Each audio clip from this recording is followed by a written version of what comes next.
Estamos en un tiempo en que la ciencia necesita ser complementada.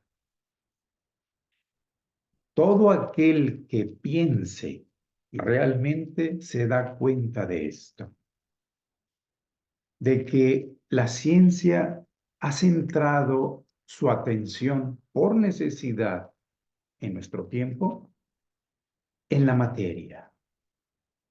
Podemos decir, la ciencia se ha materializado. Y antes de iniciar, quiero compartir las palabras del Buda, que decía: no creáis nada, no importa dónde se lea ni quién lo ha dicho, ni aunque lo haya dicho yo, a menos que esté de acuerdo con vuestra propia razón y vuestro propio sentido común. Esto es importante que se tome en cuenta, porque cuando hablamos de la introducción a la ciencia del espíritu, ya no tendremos al intelecto como el apoyo principal. El intelecto se basa en lo que percibe el cerebro a través de los sentidos, lo que la ciencia utiliza, que puede ser experimentable y perceptible exteriormente. Puede medirlo, puede pesarlo, puede contarlo. Y entonces dice, puede demostrarse. Vamos a entrar aquí en temas de ciencia, pero no de ciencia material, sino de ciencia que considera lo que está detrás de la materia. Y a eso le llamamos el espíritu. Por eso se le llama la ciencia del espíritu, o bien ciencia espiritual. Esto es algo que se enseñaba desde los tiempos de las escuelas de sabiduría griega, las escuelas aristotélicas, pitagóricas, platónicas, donde la ciencia no se había separado todavía del arte ni de la religión. Porque la percepción del mundo del ser humano de entonces podía darse cuenta que todo es una unidad en el universo y que el universo tiene tres cualidades fundamentales. Una de ellas es la verdad, esa que podemos descubrir estudiando, porque usamos la cabeza, usamos la inteligencia. Y eso es a través de lo que hemos desarrollado como ciencia. La capacidad de darnos cuenta de lo que es. Pero además de esto, se percibía que existe en el universo una armonía, además de una verdad, que está constituida por leyes precisas, inteligentes, que gobiernan sabiamente todo. Además de eso, hay armonía, que se expresa a través de la belleza. Y la belleza no se capta directamente con la cabeza, se capta con el pecho, donde está el corazón, donde está lo anímico. De tal manera que se desarrolló el arte para conocerla. Así que, además de estas dos cualidades, verdad y belleza, se ha percibido desde la antigüedad que existe bondad como una cualidad que se expresa a través del amor. Y esta la ha dado a conocer al mundo desde siempre, lo que conocemos como religión. De tal manera que la religión, el arte y la ciencia no estaban separados. Es en nuestro tiempo que la necesidad de conocer el mundo físico en todos sus detalles hizo necesaria la separación, la especialización. Y entonces la ciencia concentró su atención en los detalles de cómo está constituido el mundo en el cual vivimos. Y necesariamente tuvo que dejar momentáneamente la influencia que tenía del arte y de la religión. Pero ya llegó el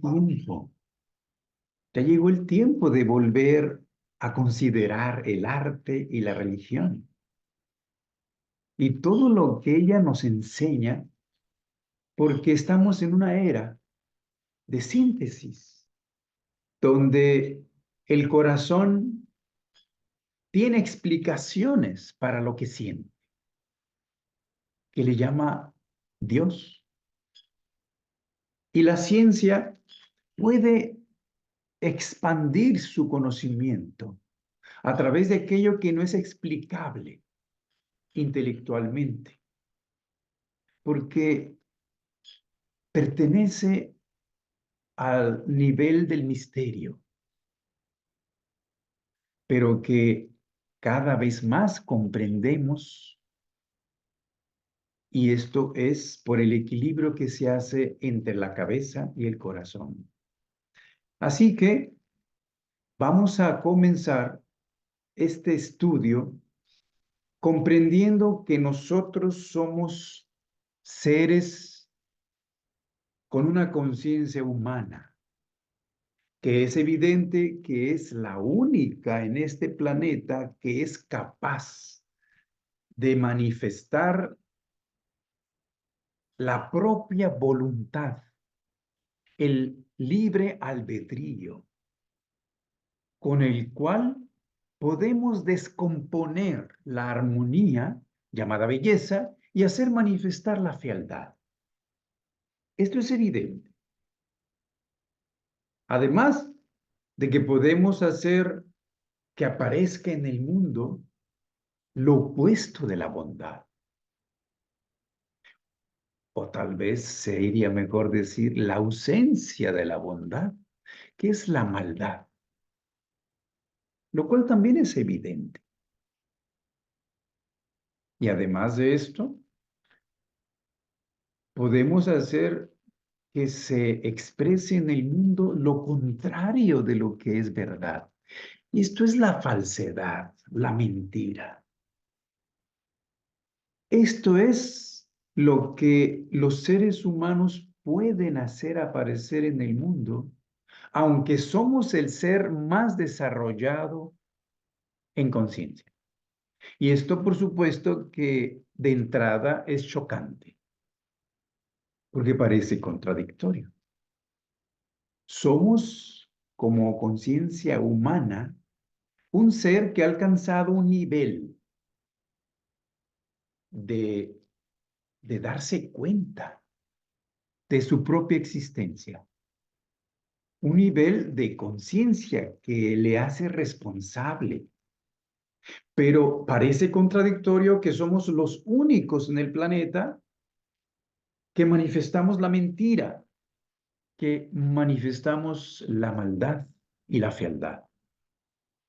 Si nosotros observamos la naturaleza que nos rodea, en cualquier lugar que vayamos del planeta, o incluso cuando salimos del mismo, nos damos cuenta de algo que es la característica de la naturaleza. Hay una inocencia y una pureza allí, digna, profunda y hasta en silencio, que está siempre presente. Y los reinos llamados animal, vegetal y mineral son los que acompañan nuestra existencia en este planeta. De tal manera que en ellos vemos eso que se describe como la inocencia y la pureza. Y por lo mismo, la inconsciencia. Al hablar de inocencia, hablamos de no tener conciencia de sí mismo. ¿Cómo lo podemos comprender cuando hablamos de los niños? En los niños podemos ver eso que vemos en la naturaleza. Allí se expresa esa pureza, ese nivel llamado inocencia, que por lo mismo no los hace responsables todavía de sus vidas ni de las consecuencias de lo que hagan, porque no han desarrollado la conciencia. Así que esto es importante comprenderlo, analizando y estudiando cómo es que nosotros estamos constituidos. La ciencia oficial reconoce que tenemos un cuerpo maravillosamente construido con un sistema neurosensorial que permite que podamos pensar. Además de reconocer otros sistemas como el corazón y la circulación y como el sistema metabólico de cada célula que trabaja con una inteligencia aún incomprensible para todos nosotros. Pero al mismo tiempo la ciencia solo reconoce esto como nuestra naturaleza. No dice tenemos un cuerpo, sino dice somos un cuerpo. Esto es lo que ha limitado nuestra comprensión de la vida humana y la vida en general. Porque nosotros es evidente que tenemos este cuerpo, pero este cuerpo está en constante cambio y transformación. Cada 7 años todas las partículas han cambiado a través de la asimilación y la eliminación, sea de gases a través del aire, líquidos o comida sólida. Estamos ingresando nuevas partículas y estamos renovando las que tenemos y eliminando otras. Y cada 7 años prácticamente hemos renovado casi todo el cuerpo. Solamente una partícula no se ha renovado. Esa es una partícula que la ciencia no conoce. Aquí donde la ciencia espiritual nos dice, este cuerpo se renueva cada 7 años, pero hay una partícula que permanece con nosotros toda la vida, incluso desde la concepción hasta después de la muerte. Y esa partícula se encuentra en la punta del corazón. Se llama el átomo permanente, el átomo simiente, donde estamos guardando todas las experiencias de nuestra existencia. Que veremos qué sentido tiene esto. De manera que si nosotros comenzamos observando el mundo que nos rodea, es importante que nosotros en el estudio no solo usemos el intelecto, sino nos abramos a las facultades del alma y del espíritu, que incluyen la imaginación, la inspiración y la intuición. Eso va a complementar y va a enriquecer la comprensión. Así que cuando digo observemos el mundo que nos rodea, todo lo que aquí compartiremos está basado en hechos. Y cuando digo que está basado en hechos es porque nosotros podemos pensar sobre ello, porque percibimos esos hechos y podemos pensar sobre ellos y hacer conclusiones y nuestros propios conceptos. Somos los únicos en el planeta que podemos hacer eso. Percibimos observando el mundo y podemos pensar sobre ello. Así que observando, nos damos cuenta que existe un reino que no tiene vida. Usando el término vida, con lo que comprendemos que es biológico. Aquello que nace, crece, se regenera, se reproduce y termina un ciclo biológico. El reino mineral no tiene un ciclo biológico porque no tiene vida. Esto hace que se le llame inerte. Es un reino que no tiene una fuerza llamada vital. Y allí pues está todo lo que conocemos como piedras, tierra, rocas, montañas, ríos, mares, aire. Todo eso es parte del reino mineral. Y nosotros no podemos vivir solo de eso, porque no tiene vida. Es un reino que desde el punto de vista de la ciencia espiritual está constituido solamente de un vehículo para su existencia, construido de elementos químicos.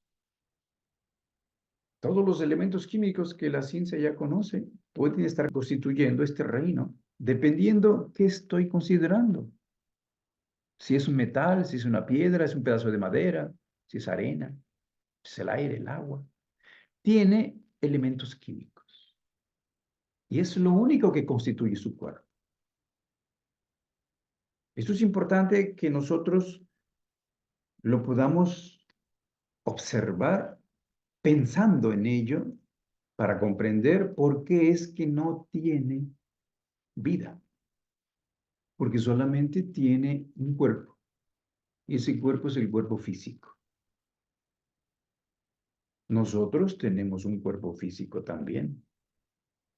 Por supuesto que este está vivo. Porque es evidente para todos que nació, que crece, que se regenera y algún día se reproduce hasta terminar el ciclo biológico. Pero este cuerpo está constituido de los mismos elementos químicos que constituyen ese reino llamado mineral y que es inerte. Y por lo mismo, esto del cuerpo físico se corresponde con un concepto muy trascendente en el estudio científico espiritual, que es la muerte. No podemos decir que el reino mineral está muerto. Podemos decir que le corresponde el concepto de muerte, de inercia, porque no ha estado vivo nunca. Entonces no es muerto, sino corresponde con eso que es la muerte. Y que este cuerpo, pues, este cuerpo está sujeto a esa fuerza. Algún día, así como inició, se va a desintegrar en eso que llamamos la muerte. Esto también nos permite comprender el elemento que se llama tierra. De los 4 elementos que constituyen el universo, fundamentalmente en su manifestación exterior, que es la tierra, el agua, el aire y el fuego. Entonces, cuando hablamos del reino mineral y consideramos el cuerpo físico, estamos hablando del elemento tierra, que tiene relación directa con la muerte. Por eso se dice en ciencia espiritual que el precio para venir a la tierra y tener conciencia es la muerte. Tenemos que morir. Tenemos que conocer la muerte. Esto no significa hablar de algo diferente a la vida. Nos damos cuenta que es parte de la vida. Como hay el día y la noche, así hay la vida y la muerte. La vigilia y el sueño, que luego veremos esa relación.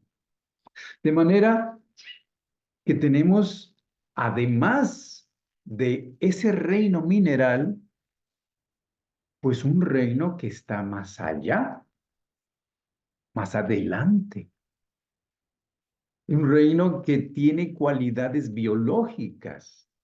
O sea que veo yo, me doy cuenta que nace, germina, está sujeto a un proceso en el tiempo. La piedra y el reino mineral en general no tienen una existencia en el tiempo, solamente existen en el espacio. El tiempo no es un factor para su existencia. Pero el reino vegetal, que es el reino que está un paso adelante y que todos podemos darnos cuenta, pues en el tiempo tienen su existencia. De tal manera que comienza en un tiempo. Después de dejarle que la semilla o el germen pues se prepare, y eso requiere tiempo, que tenga las condiciones favorables de humedad y calor suficiente, que es la base de la vida biológica. Y entonces germina la planta y crece y se desarrolla, llega a la madurez, se puede reproducir, haciendo aparecer lo maravilloso de los colores, los aromas, los sabores a través de la flor, los frutos y las semillas. Y en algún momento termina el ciclo.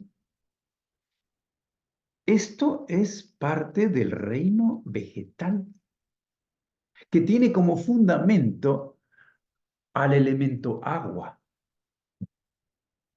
además de la tierra, porque está sobre la tierra, pero necesita el agua como su base, si no, no se puede manifestar. Pero, ¿qué es lo que hace que el reino vegetal manifieste estas cualidades biológicas que la ciencia conoce muy bien? Pues el hecho de que tiene vida. Y ya cuando decimos vida, rebasa nuestra capacidad de percepción. Porque lo que yo veo es la materia química modificándose y transformándose continuamente en el germinar, en el crecer, en el reproducirse. Pero yo no veo la vida. Yo veo la expresión de la vida en esos fenómenos. La vida es algo que está manifestándose allí y requiere un vehículo que ya no está constituido de elementos químicos, sino de energía. Es una energía vital que no podemos percibir con los sentidos físicos, porque solamente estos sentidos perciben lo que está hecho de elementos químicos, que son sólidos, líquidos y gases. De alguna manera los podemos percibir, pero la energía vital, que se llama en ciencia espiritual la fuerza etérica, esa sustancia sutil que está más allá de los gases, el éter, es la que permite su manifestación. Por lo tanto, debe de existir un vehículo que hace posible que la planta exprese estas cualidades. Esto es el cuerpo vital, el cuerpo de vida, el cuerpo etérico. Y puede tener otros nombres en otras literaturas. Pero este es un vehículo que no tiene el reino mineral. Por supuesto que aquí no se trata de que creamos que es así. Debemos comprender lo que significa, aunque no lo veamos. Pudiera ser que algunas personas que son sensibles y algunas cámaras fotográficas lo puedan captar como un halo luminoso alrededor de la periferia, del contorno de la planta. Un contorno luminoso de todos los seres vivos. Pero se requiere una sensibilidad especial. Ordinariamente no lo podemos ver, pero debemos comprender que ese es el vehículo que permite a la planta poder manifestar vida, que es el segundo concepto que ahora incorporamos en el estudio, además de la muerte. El reino mineral se relaciona con la tierra, con el cuerpo físico y con la muerte. El reino vegetal se corresponde con el agua. Se corresponde con el cuerpo vital y con la vida. Por supuesto que nosotros tenemos también un cuerpo vital que no está construido de elementos químicos, sino de una energía que es la que conserva el cuerpo en la forma que tiene. De acuerdo a la especie en el vegetal, se manifiesta de manera muy diversa. Hay una inteligencia allí que se transmite en la memoria de la semilla a través de la herencia. De tal manera que en la semilla se guarda lo que corresponde a esa especie y cuando vuelve a darse las condiciones, germina una planta similar. Nosotros, por supuesto que también estamos sujetos a la herencia y nuestro cuerpo tiene similitud con nuestros padres, con nuestros abuelos y con todo ese árbol genealógico del cuerpo físico, definitivamente.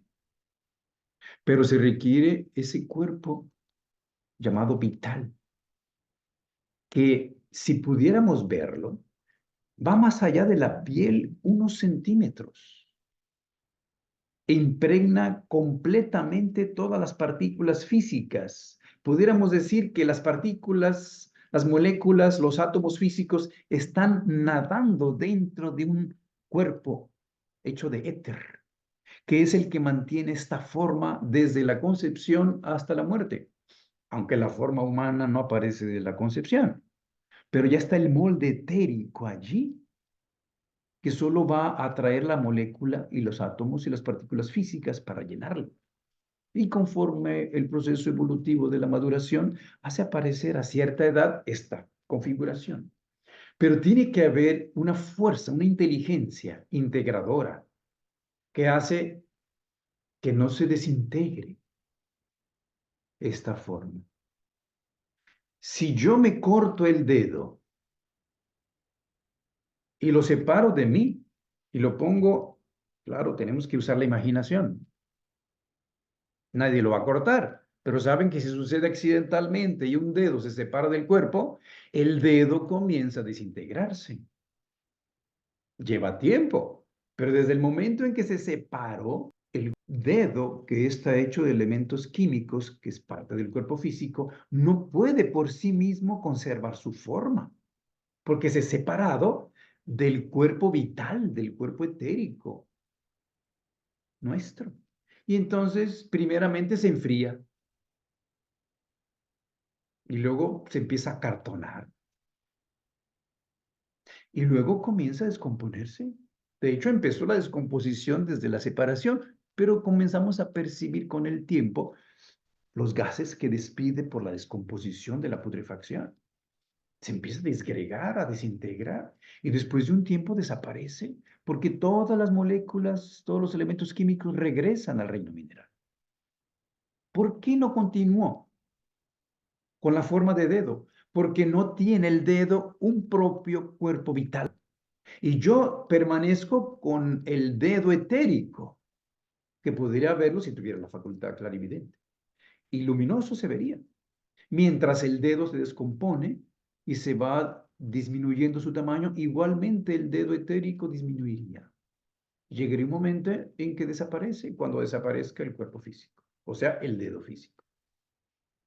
Aquí hay una anécdota de una persona que le amputaron la pierna y la pusieron en una caja de madera y la enterraron. Pero esta persona en el hospital decía continuamente desde que salió de la operación, oigan, me duele algo como si me estuviera picando detrás de la rodilla. Entonces los médicos pensaron inicialmente que pues es el reflejo que hay en el cerebro y de todas las partes del cuerpo y que todavía está allí. Y él cree que tiene la pierna y pues siente dolor, como si le picaran atrás de la rodilla, pero no tenía pierna. Y pues claro, le daban placebos, le daban algo, pero el dolor seguía. Incluso le daban analgésicos, pero el dolor seguía. Hasta que un médico les dijo al grupo que lo atendía, oigan, quiero preguntarles, ¿dónde está la pierna que cortaron? Entonces ya le dijeron, pues fue enterrada en una caja de madera. Por favor, vamos sacándola. Tengo una hipótesis. Por favor, permítame confirmar esto. Vamos sacando la pierna. Bueno, le hicieron caso, sacaron la pierna y se dieron cuenta que un clavo de la cajita de madera traspasaba el nivel de la madera y picaba la parte posterior de la pierna. Exactamente el lugar donde le picaba al paciente. Y entonces lo sacaron, el clavo. Y el paciente dijo, ya no me duele. No estoy hablando de brujería, ¿eh? Esto es real, fue documentado. Así que bueno, el reino vegetal pues se relaciona con la vida y nosotros tenemos un cuerpo vital que he construido este cuerpo físico y hasta que se separa totalmente no se va a desintegrar, lo cual va a suceder a la última exhalación. En la última exhalación se separa totalmente el cuerpo vital y solo queda el cuerpo físico. Y entonces comienza a desintegrarse. Además de darnos cuenta que existen estos dos reinos que nos han hecho comprender lo que se llama lo inerte, la muerte, la vida, en su correspondencia con la tierra y el agua, nos damos cuenta que existen otros seres que están un poco más allá en el desarrollo y son los animales. El reino animal es evidente para cualquiera que abra los ojos, los mire, pues tiene una cualidad que no tiene el vegetal, menos el mineral, es que se mueve. Una característica típicamente del animal es que se mueve. Yo puedo ver una planta, puedo ver una piedra y los comparo y me doy cuenta que el vegetal crece, se transforma, porque tiene algo que el mineral no tiene. Pero el animal, pues se mueve porque tiene algo que no tiene el vegetal y mucho menos el mineral. Esto es algo observable. Este es un hecho. ¿Por qué se mueve el animal? Debe tener algo que no tiene el vegetal. Y sí, tiene un tercer vehículo. Ese tercer vehículo se llama en ciencia espiritual el cuerpo anímico, que le da el nombre de animal. El cuerpo que también se le conoce como astral. Ya ven que esto de astral se relaciona con los astros, la palabra. Pero los astros que están allá en el cielo son parte de todo ese gran universo en el cual nosotros vivimos, existimos y tenemos nuestro ser, y no hay nada separado. Es posible que de entrada no vea ninguna relación del cuerpo anímico o emocional o cuerpo de deseos con eso que llamamos los astros, definitivamente. Pero los médicos saben que las neuronas también se llaman astrocitos, porque tienen forma estrellada. Son las células del sistema nervioso y tienen forma así que les dio el nombre de astrocito, célula estrellada. No es casualidad, porque en la antigüedad se sabía que el instrumento del cuerpo anímico, cuerpo de deseos o cuerpo astral, es el sistema nervioso. De tal manera que, complementando lo que las ciencias sagradas nos transmiten, pues, ¿acaso no se llama esa ronda de constelaciones que rodean todo nuestro sistema zodíaco? Y zoo, como zoológico, no viene de animal en griego. Esto debe de comprenderse que tiene relación con lo anímico, con lo astral, con lo psíquico, lo psicológico, porque psique en griego es ánima y en español es alma. Es el tercer concepto que ahora comenzamos a considerar. Además de la muerte y la vida, existe el alma, que aquí comenzamos a percibir en un ser que se mueve. Esto nos permite comprender que el animal tiene, además del sistema nervioso, otro sistema que le permite el movimiento. El movimiento es posible porque tiene un sistema llamado locomotor, que en los reinos superiores pues está hecho de músculo. Es un sistema musculoesquelético. De tal manera que el sistema nervioso y el sistema muscular son los instrumentos del alma, del cuerpo emocional. Y así como hacia afuera nos movemos porque algo nos atrae, nos acercamos hacia él por simpatía o nos alejamos de él por antipatía, nosotros tenemos también la capacidad de movernos internamente. Eso se llama conmovernos. Eso se llama emoción, emocionarnos. De tal manera que el movimiento es exterior o es interior, pero es la característica del alma, el movimiento. Eso tiene relación directa con el tercer elemento del universo, que es el aire. Todo esto lo puede captar cualquiera que pueda darse el tiempo de observar y de pensar. El aire es el elemento de los cuatro que he mencionado que siempre se está moviendo, porque está constituido en 80% de nitrógeno. Es el nitrógeno que le da la cualidad física del movimiento. Y no es casualidad que la estructura del animal, el cuerpo, pues está hecho de una sustancia que en su centro está el nitrógeno. Y eso es la proteína. Todo el reino animal está hecho de proteína. La unidad de la proteína es el aminoácido. Y el elemento esencial de la proteína y del aminoácido es el nitrógeno. A diferencia del vegetal, cuya base es el agua. Se conforma de carbohidratos, de celulosa principalmente, que está hecho, pues, de tres elementos, que es carbono más agua, carbono, hidrógeno y oxígeno. La proteína requiere, además de esos tres, el nitrógeno, es más complejo. Esto nos permite comprender que la vida está evolucionando, haciéndose cada vez más compleja su manifestación. Esto nos permite, pues, darnos cuenta que nosotros, pues, también tenemos eso. Nuestro cuerpo está hecho de proteína y sentimos alegría igual que los animales, tristeza, miedo, pena.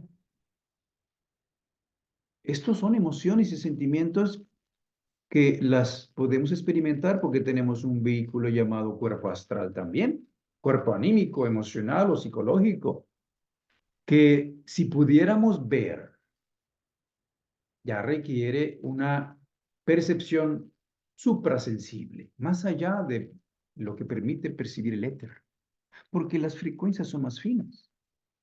Un vehículo que los que lo han visto lo describen como un ovoide alrededor del cuerpo físico, desde la cabeza hasta los pies, y que puede tener la extensión de lo que da nuestros brazos, un poquito menos tal vez, un poquito más, dependiendo del desarrollo que cada quien tenga, y que está lleno de luz, y por eso se le llama el aura. Y que si yo estoy muy contento, muy alegre, predomina el color amarillo en la percepción extrasensorial de ese vehículo. Y que si yo estoy percibiendo mi naturaleza mística, espiritual, arrobado en un sentimiento de devoción. Aparece el color violeta en mi aura. Y si yo estoy enojado o apasionado por algo, va a predominar el color rojo. Y si se añade el odio, deseo de venganza, se oscurece el rojo haciéndose gris oscuro. Esto es la expresión de la radiación áurica del cuerpo astral dependiendo las emociones y los sentimientos que predominen en una persona, que por supuesto puede cambiar en el siguiente momento si cambio mi emoción. Pero este es el cuerpo astral, de tal manera que necesita un fundamento orgánico. Si nosotros rompemos el instrumento del cuerpo astral, que es el nervio, pues ya no se puede transmitir el dolor, ni el placer, ni la sensación. El cuerpo astral está allí, sí, pero no tiene su instrumento adecuadamente construido, está roto. Si se separa la conexión cerebral, igual podemos ver una persona en estado de coma, una persona en un estado en que no puede aparecer la conciencia despierta. Está como dormido, profundamente en un estado en que no puede comunicarse con nosotros, porque está desconectado el cerebro, que es el sistema nervioso central. Está en un estado vegetativo. Está desconectado el instrumento del cuerpo astral y pareciera un vegetal. O sea, alguien que no se mueve está como si estuviera vegetando. Cuando dormimos, nosotros estamos en una situación similar a los vegetales. Porque entonces está allí en la cama, o donde esté cada quien dormido, solamente el cuerpo físico y el cuerpo etérico impregnándolo, que nunca se separa. Si se separara, pues se moriría uno. Entonces siempre están unidos, pero en el sueño es el cuerpo astral el que se separa. Se desconecta el sistema nervioso central, ya no podemos estar percibiendo con los ojos lo que oímos, ni podemos estar conectando el olfato, ni el gusto, ni el tacto. Estamos desconectados del mundo físico durante el sueño. Entonces estamos en un estado como si fuéramos vegetales, temporalmente, pero unidos por el cordón llamado plateado con el cuerpo astral. Pero hay algo allí que al día siguiente hace que yo vuelva a despertar y retome mi cuerpo físico impregnado por el vital y entonces pueda conectarme con el mundo exterior a través del cuerpo astral, cuyo instrumento es el sistema nervioso. Todo eso debe de entenderse. No tienen que creerlo nadie. Pero decir, pero yo no veo el cuerpo astral, ¿cómo voy a saber que existe? No importa que no lo vea, yo tampoco lo veo. Lo importante es entender aquí, porque esto es ciencia, no religión. Debemos comprender lo que nos transmiten aquellos investigadores que tienen la capacidad de percibirlo. Pero nosotros tenemos la razón y el sentido común, como dice el Buda, para poder aceptar algo como posible verdad, porque concuerda con mi lógica, con mi sentido común y con mi razón. Pero además de esto, nosotros tenemos algo que el animal no tiene. Y es evidente para todos. El ser humano es capaz de darse cuenta de lo que no se da cuenta el animal. Tenemos un sistema nervioso, tenemos un cerebro, pero tenemos desarrollada la parte frontal del cerebro que permite el pensamiento y la capacidad de darnos cuenta de nosotros y desarrollar la autoconciencia. El animal tiene un estado de conciencia, pero es una conciencia de especie, es una conciencia grupal. No tiene conciencia individual todavía. En el caso del ser humano, ya hay la capacidad de decirme yo a mí mismo y de sentirme diferente y separado de todo lo demás. De ser un ser individualizado, con características únicas que nadie más en todo el universo tiene. Esto trasciende lo que uno puede imaginar, porque no conozco más que un número limitado de seres humanos, pero me atrevo a decir que no hay nadie igual. Se puede parecer a alguien, pero no hay nadie que piense, sienta y actúe igual que yo. Esto es la originalidad del individuo, que es a imagen y semejanza de lo que religiosamente se llama el Creador. Comienza a conectarse con la gran sabiduría religiosa. Nosotros somos un espíritu que individualizó el alma, que tiene vida y que algún día experimenta la muerte porque tiene un cuerpo físico. De tal manera que aquí se añade el cuarto elemento, el fuego. Dijimos que el reino mineral se corresponde con el elemento tierra y con el cuerpo físico. El vegetal tiene un segundo vehículo correspondiente con la vida, porque tiene un cuerpo vital. El animal tiene, además, el cuerpo astral, que se corresponde con el aire, así como el vegetal con el agua. Y el alma aparece como concepto. En el ser humano tenemos una correspondencia con el fuego y aparece el concepto de espíritu, que comienza a haber ya diferenciación con el concepto de alma. Esto es importante que primero lo comprendamos en relación a los cuatro reinos y los cuatro elementos y los cuatro vehículos que estamos estudiando de nuestra naturaleza. Tenemos un cuerpo físico, un cuerpo biológico, vital, un cuerpo anímico, psicológico o emocional y un yo, un espíritu, que requiere para poder expresarse un cuarto vehículo que se llama la mente, que solo los seres humanos tenemos y que hace que podamos pensar y que podamos incluso expresarlo a través de la palabra. Podemos hablar. Y la tercera característica típicamente humana es la posibilidad de colocar nuestra posición corporal en forma vertical.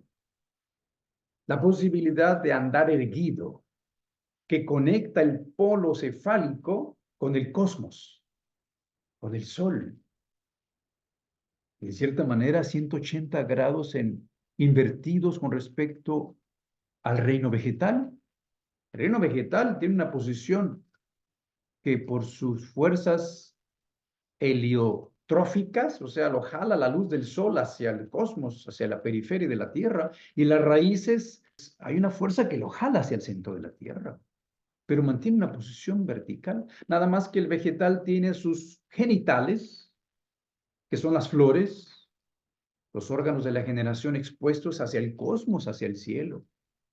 Y nosotros estamos 180 grados invertidos, teniendo nuestros órganos de la generación hacia la tierra. Pero la raíz que está en el sistema nervioso, aquí en el polo de la cabeza, se orienta hacia el sol, se orienta hacia el cosmos, hacia el cielo. Y esto permite que esta posición nos dé la conciencia de nosotros mismos. Esto es importante que se comprenda, que se entienda, aunque no podamos ver ni la mente, ni el cuerpo astral, ni el cuerpo vital, y solo el cuerpo físico. Porque un científico orientado de manera material, pues va a decir que el cerebro es el origen de lo que nosotros llamamos el alma a través de los neurotransmisores que producen emociones, sentimientos, sensaciones. Incluso a través de las conexiones neuronales aparece lo que llamamos pensamiento. Pero no existe por sí mismo un espíritu, una entidad pensante, independiente del cerebro y del cuerpo, que existió antes de nacer y seguirá existiendo aunque este cuerpo se desintegre. Esto debemos trascenderlo.